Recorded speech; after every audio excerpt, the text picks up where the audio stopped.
Hello again. I'm here now to talk to you guys about the Human Rights Tribunal. We're going to split this video into 4 different parts just because of length and to make sure that you guys can watch it in, I suppose, amounts that are manageable for you. And so I'm hoping that the first part of this lecture will set you up for your Human Rights Tribunal advocacy assignments, part A1, which will be due this week in class. You'll be providing those to me via DC Connect on your assignment folders, and the Dropbox have already been created.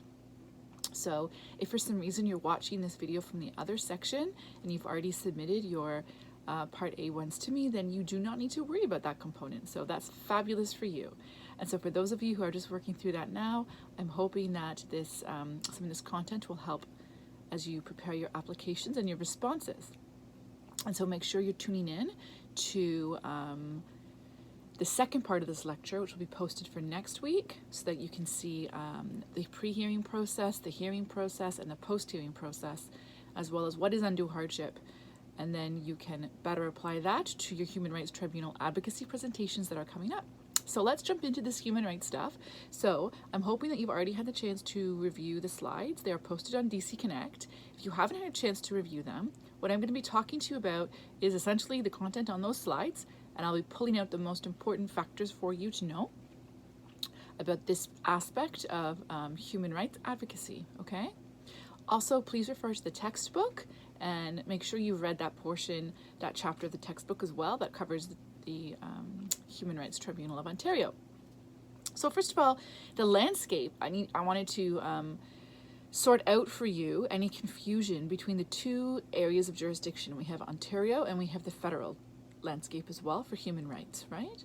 So in the federal jurisdiction, we have the Canadian Human Rights Tribunal, as well as the Canadian Human Rights Commission, and those come to be under the powers provided to them by the Canadian Human Rights Act. So that's the federal component of human rights. You'd be dealing with that area of the law, or those bodies of the law, I should say, and that legislation, if in fact it was a federally regulated industry that had been involved with some kind of alleged discrimination. So like Canada Post or Via Rail or any of those telecommunication industries that are governed by federal laws, okay? That's not the focus of our discussion. The focus of our discussion is the Ontario landscape.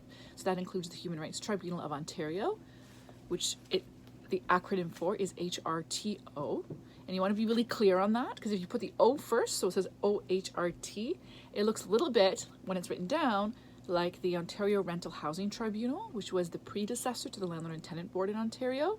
And so the acronym can be a little bit confusing. So you'd certainly want to make it, for the purposes of short forming it, HRTO. Okay, so the Human Rights Tribunal of Ontario. Then we have the Human Rights Legal Support Center and the Human Rights Commission. We're going to come back to each of those bodies in just a little bit, and I'll tell you a little bit more about what they do and who they are, what their role is. Of course, all of this comes to me under the Human Rights Code. Okay, so we'll talk a little bit about the Human Rights Code as well. So in Ontario, the Human Rights Code governs discrimination arising within 5 key social areas outlined in the code. So employment, social housing. Sorry, I'm jumping ahead here for a little. I realize the slide I have in front of me is not what I was going to tell you about. So the 5 key areas we're supposed to be coming back to in a few minutes, but we'll jump there now for a second. Employment, I already said that. Housing, which is essentially accommodation in the code. It's called accommodation, not to be confused with the idea of accommodating somebody who requires accommodation under the code, and we're going to come back to that. But accommodation in one of the social areas is considered housing, okay? Contracts, goods, services, and facilities, so using the gym, going to the mall, anything along those lines, right? Going to college, as well as membership in unions, trades and professional associations. So, for example, membership with the Law Society of Ontario, right? Because that's the area that we are governed by, the body that we are governed by in the area that we practice law. So, those are the 5 key social areas that the Human Rights Code has jurisdiction over. Federally speaking, I've already mentioned this, but just because it's also shown on the slides here, The federal legislation deals with discrimination that arises within jurisdiction that comes under the government of Canada. Okay, so again, federally regulated industries, federal departments, agencies, banks, airlines, transportation such as via rail, Canada Post, Air Canada, any of those things. All right, federally regulated industries. So some history of the Human Rights Code then, as well as the body that adjudicates disputes, human rights disputes. So originally the tribunal was created in 1962. The Human Rights Code is the enabling legislation. So if you are completing the Human Rights Chart for your in-process marks, you would put the Human Rights Code there under the enabling legislation box, which appears at the top of the page, right? So that was the original code, and of course the code that we still have today. There have been some amendments and changes to it and updates to it, but it's still the code that empowers the Human Rights Tribunal today, all right? The role of the tribunal is to adjudicate disputes. Prior to the Human Rights Tribunal, as we know it, at what it's called, the Human Rights Tribunal of Ontario, it was called the Board of Inquiry. So you might actually find some older cases that are applicable to the scenario that we're using for our advocacy assignments that stem from the Board of Inquiry. And that would be acceptable for the purpose of this assignment and for the, I guess, the fact pattern in the scenario that comes out of that assignment, because a lot of that case law was decided in early days under the Board of Inquiry, okay? So it was around the middle of the 1900s, just post-World War II, when the climate started changing internationally, really, to allow for human rights legislation. And so this is why we see the code arising in 1962, okay?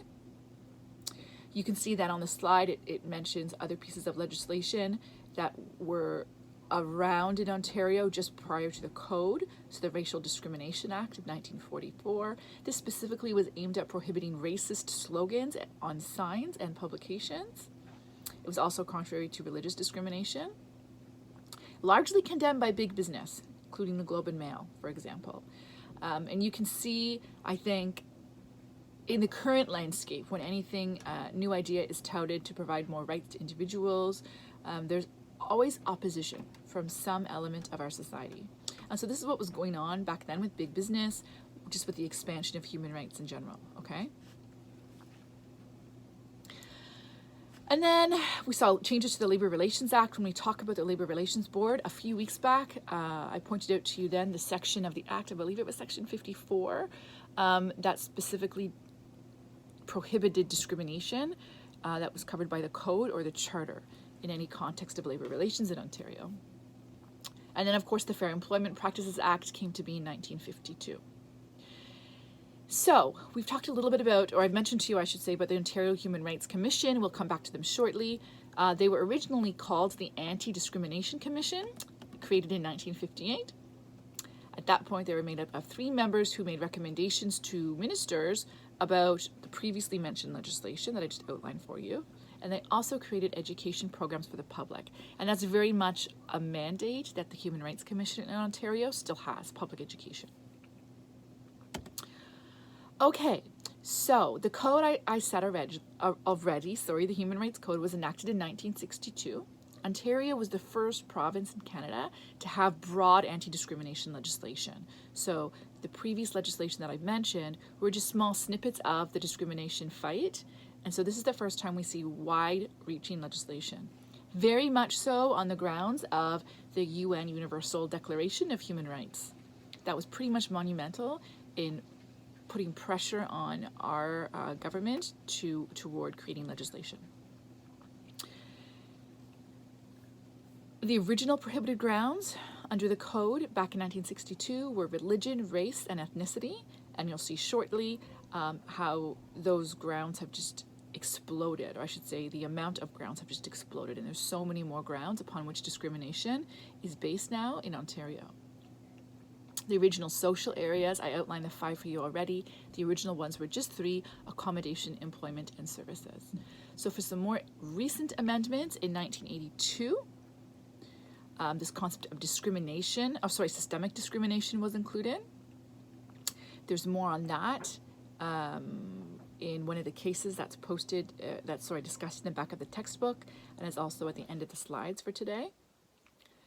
Essentially, systemic discrimination, and this quote comes from the textbook, are patterns of behavior, policies, or practices that are part of the social or administrative structures of an organization and which create or perpetuate a position of relative disadvantage for groups identified under the Human Rights Code.